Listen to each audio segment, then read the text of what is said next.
left behind by the Brits the year Туман. before. А мы едем с Калифорнии в штат Орегон. Anchovy paste, chocolate, and Ovaltine. Despite the camp before Wilson attempted to climb the North Col. Rinsing showed him the way before returning to camp at dusk.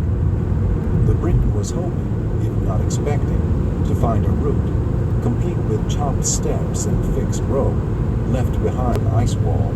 There was nothing but a blank canvas of ice and snow, gouged with dark fracture lines. No route, no ropes. Wilson didn't know how to use the ice axe he brought, or crampons, which he hadn't.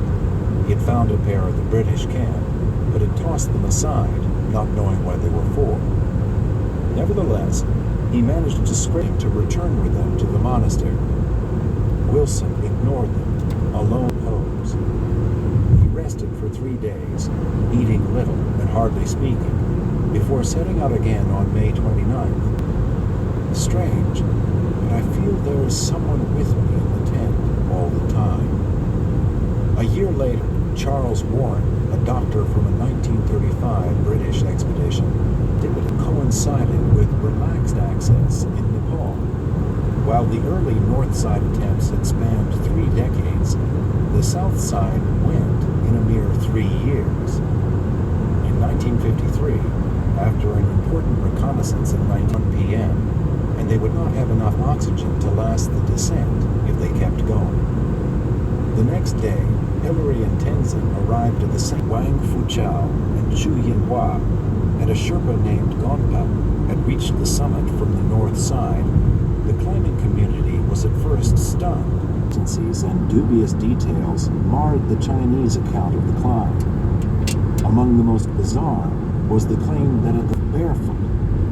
When that didn't work, the trio had the shoulders of another. The team had supposedly spent more than 30 hours making their round-trip assault, a fact some pointed out that meant they would have been descending on May 26th, the day the monsoons arrived. The climbers would have been wasted from their epic effort and descending through violent weather, but it received no mention in their report.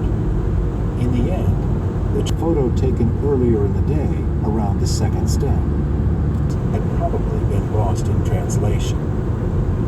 And heaving crevasses and teetering seracs, completely out of play. But the single most appealing cash flush expeditions like Himex begin the road trip in Lhasa after and from the car window straight down into the boiling Botkosi River, 1,000 feet below.